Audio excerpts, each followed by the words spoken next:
Assalomu alaykum. Bugun sizlar bilan HTMLda giperhavolalar, ya'ni gipersilkalar mavzusini o'rganamiz.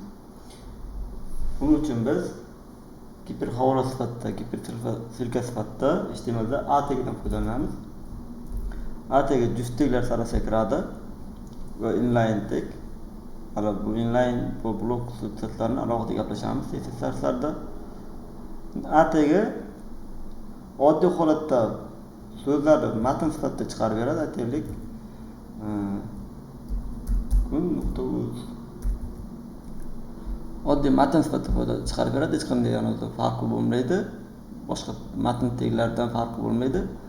Lekin uning maqsad atributlari bilan u giperhavola vazifasini o'tab berishi mumkin. Bunday atributlardan biri href hisoblanadi.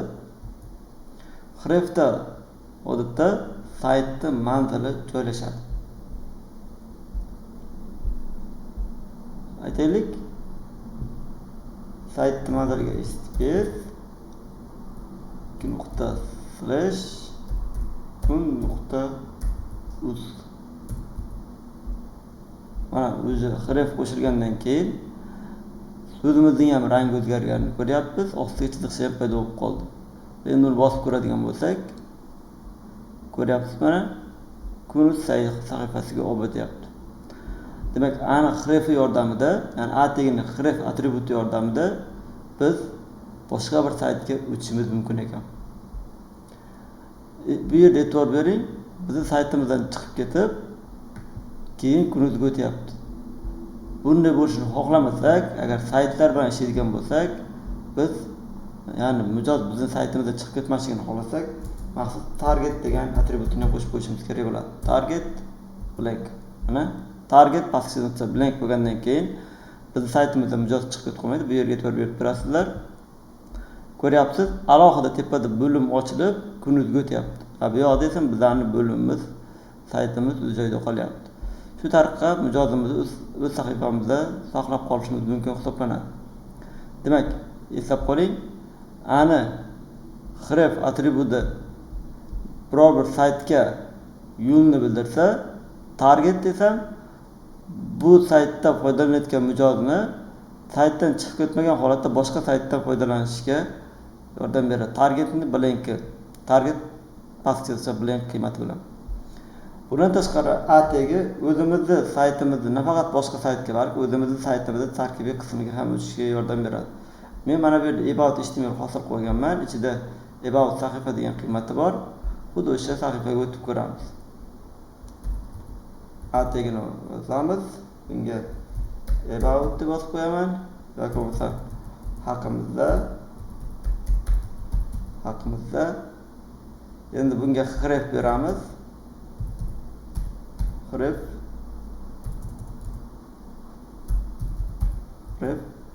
va endi qaysi joyda joylashgan bo'lsa, o'sha faylimizning manzilini berib qo'yishimiz kerak bo'ladi. Hozirda bitta qatorda joylashgani uchun to'g'ri o'zini yozib qo'yaveraman. about.html. E'tibor bering, nomini to'liq birga bir o'zida bo'lib yozilishi kerak. about.html.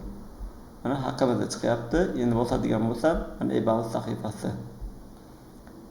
Bu yog'iga xuddi shuni orqa qaytish qilib qo'yaylik. A tagi hrefga index.html yozamiz. Ya'ni mana bu html qaysi html faylida bo'lsa, o'sha faylga yozib qo'yishimiz kerak bo'ladi. Bunga bosh sahifa. Mana boshqa yana orqaga qaytib kelaveramiz. Shu yerga e'tibor berish kerak. Agarda biz ana hrefidan o'zimizning saytimizning tarkibiy qismlari sifatida foydalanadigan bo'lsak, ya'ni saytimizda sahifalar o'tadigan bo'lsak, targetdan foydalanish kerak yo'q. Target shunchaki boshqa saytga yuborayotgan vaqtda ishlatiladi. Odatda holatda o'zimizning mijoz o'zimizning saytimizda ishlayotgan vaqtida, ya'ni foydalanayotgan vaqtida shunday o'zimizning saytimizda turgan bo'ladi. Unga target qo'yishimiz shart emas. Bundan tashqari biz nafaqat o'rtasiga so'z yozishimiz yoki rasm sifatida ham foydalanishimiz mumkin. Bizda bitta rasm bor, image ichida mana bitta rasm. Xuddi o'sha rasm bosganda about ga o'tadigan qilib qo'yamiz. Misol A tagi bunga about html yozamiz yuqoridagi. HTML. Lekin o'rtasiga mana bunday ochib image deb yozib qo'yishimiz kerak bo'ladi. Image deb so'z atributi bor edi, sizda bo'lsa bunga manzilni berishimiz kerak. Shu qatordagi, ya'ni image papkasi va uning ichidagi JPEG. Juda ham katta olib ketdi. Buni kichiraytiramiz o'zini atributlari bilan. Ortiqcha CSS bo'lmagan holatda width 300 piksel. Yetadi mana shu. Ko'ryapsiz? Kurs chiqancha mushuk ustiga kelgan vaqtida kursorga aylanyapti. Endi bir bemalol bossak ishlaydi. Mana e'lon sahifasiga olib o'tyapti. Hammasi juda yaxshi ishlayapti. Shu tartibda biz rasm orqali ham qilsak bo'ladi bemalol. Bundan tashqari bu tek orqali biz rasmni yuklashimiz ham mumkin. Ya'ni o'zimizga yuklab olishimiz, rasm yoki tekst fayllarni o'zimizga yuklab olish. Download xususiyatini ham berishimiz mumkin. Ya'ni sketchat qilishimiz ham mumkin. Qanday qilamiz? A tagidan foydalangan holatda A tagi misol uchun yuklash deb qo'yaylik. Menda bitta TXT fayl bor, ichida assalomu alaykum degan yozuv bor. Xuddi o'sha tekstni faylni yuklashga harakat qilaman. Buning uchun hrefga manzilni berishimiz kerak. Boya aytganimdek, manzil text TXT, ya'ni bir qatorda joylashgani uchun text TXT. Agar mana bunday imagega o'xshab papka ichida bo'ladigan bo'lsa, imageni to'liq nomini berishimiz kerak bo'ladi. Va bundan tashqari endi yuklab olish uchun yana bitta xususiyat bor, bu download degan. Download. Buni shunchaki o'zini qoldirsa ketadi. Endi mana download o'zini yozib qo'ysak kifoya qiladi. Bosamiz, yuklash, mana ko'ryapsiz tepada yuklab oldi. Yoki bo'lmasa mana bu rasmga ham shu narsani qilaylik. Ya'ni pastdan qaytadan aniqlamiz. ATga, hrefga shu qatordagi image papkasi, uning ichidagi JPEG degani, ya'ni faylimizni yuklab olayotgan vaqtimizda shu narsaga e'tibor berish kerak. Yuklayotgan narsa o'zimizning kompyuterimizda joylashgan bo'lishi kerak. Internetdagi linklarni qabul qilmaydi. Fayl kompyuterimizda mavjud bo'lishi kerak. Download berib qo'yishimiz kerak. Downloadga e'tibor bering. Mana bunday teng va qo'shtirnoq chiqyapti. Odatda buni 10 holatda turadi. O'zi bu. Biz buni o'chirib qo'yishimiz mumkin. Off deb. Lekin biz yoqmoqchi bo'lsak, ya'ni 10 holatga o'tkazmoqchi bo'lsak, o'zi shunday 10 holatda ega bo'lgani uchun birinchi paytda shunday o'zini download o'zini yozib qo'ysak kifoya qiladi. Endi orasini ochib, ya'ni image yozib, imagega yuqoridagi rasmimizning manzili width'ini ham berib qo'yaylik. Width 300 yoki bo'lmasa 200 piksel. Mana bosamiz. Mana ko'ryapsiz, tepada yuklab oldi. Загрузкаga tushdi, download qilib yuklab oldi. Ya'ni o'zimizning kompyuterimizdan o'zimizga yuklab oldik. Ana juda ham ko'p xususiyatlar bor. Demak, birinchisi boshqa saytga olib o'tish. Boshqa saytga olib o'tganda biz targetdan foydalanishimiz kerak. Target chiziqcha bilan qilib o'zimiz saytimizda tarkib qismini o'tayotgan bo'lsak, mana bunday sahifamizga yo'lni berishimiz kerak. Agarda rasm bosilganda bo'ladigan bo'lsa, ani ichiga rasm yuklashimiz kerak. Yuklab olish kerak bo'lsa, faylning manzili va download atributini qo'shishimiz kerak bo'ladi. Bundan tashqari, keling mana bu yoqdan foydalanaveraman. A tagidan sahifamizni qism-qismlarga bo'lish uchun ham ishlatiladi. Ya'ni aytaylik, yuqorida ikkita A tag yoki 3 ta A tag yozaylik. A ko'paytirilgan 3 deydigan bo'lsak, 3 ta hosil qilib beradi.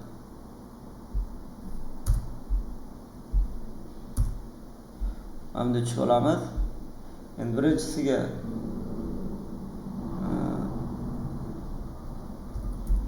bosh, o'rta va past deb yozib qo'yamiz. Ya'ni sahifamizning boshi, o'rtasi va pasti degan ma'noda. Va unga 3 ta p yozaman. P ko'paytirilgan 3 va har bittasiga endi qisqa yozish yo'li bilan alt bilan har bittasini belgilab olamiz.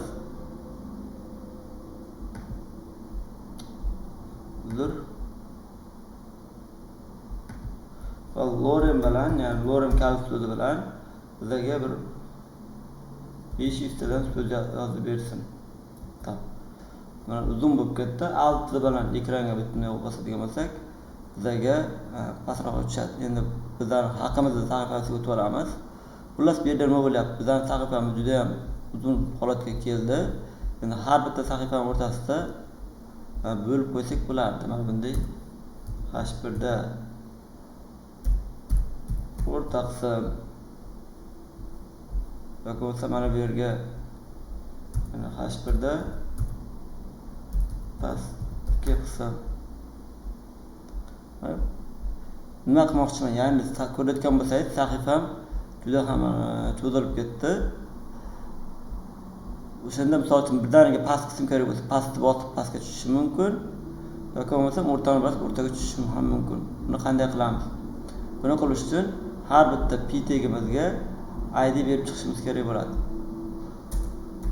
ID bu xuddi biz pasport kabi bitta tekka sahifada bir marta qo'llaniladi. Mana sahifa davomida bir marta yoziladi. Misol uchun A deb qo'yaman. Istalgan nomda ID qo'ysa bo'ladi. Keyingisiga ID B deb qo'yamiz. Undan keyingisiga ID C deb qo'yamiz. Endi p'larimizga ID qo'yganimizdan keyin mana bu yerga nima yozamiz? O'sha IDlarimiz nomini yozamiz. Nomini yozganda ham bir shutka bilan yozamiz. Shutka A, shutka B va shutka C. Endi tugmamiz bosilganda o'sha IDli joyga olib boradi.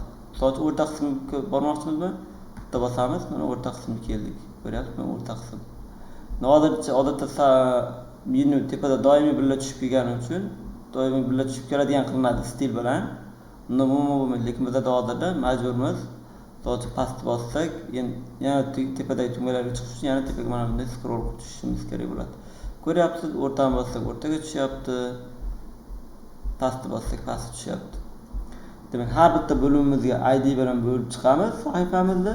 Keyin aniq refiga rishitka bilan o'sha ID nomini yozib qo'ysak, o'sha qismga sakrab olib o'tish uchun ishlatiladi. IDni xususiyatlari juda ham ko'pligi. Bunga yaqqol misol. Endi email yuborish ham bor. Endi ekranda ko'rinadimi yo'qmi? Email yuborish uchun biz A tagiga emailga xabar yuborish uchun mail to atributini qo'shishimiz kerak bo'ladi. Undan keyin biz o'zimizni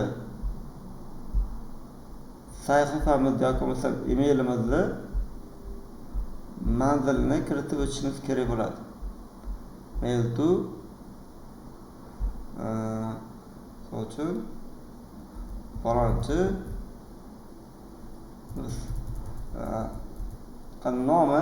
nomi bo'ladi. Keyin emaillarda mana kuchukcha belgisi bo'ladi. Keyin example, ya'ni misol deb yozib qo'yaylik. misol.com.uz shu holatda emailga elektron pochta yuborishimiz mumkin bo'ladi. Uchun elektron pochta yuborish.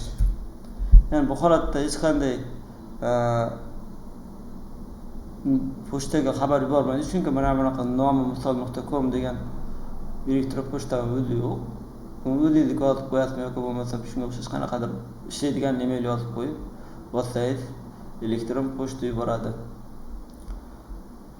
Xullas, giper havolalarga bag'ishlangan mavzuimiz shunday iborat edi.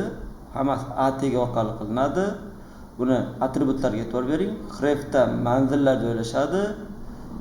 Agar saytlar aro o'tish kerak bo'lsa, href va target ishlatiladi, target chiziqcha blank.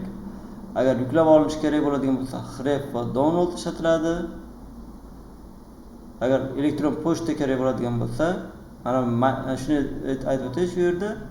Elektron pochta yuborish kerak bo'lsa, mail to bilan boshlanishi kerak. Mail to 2 nuqta keyin elektron pochtaning nomi.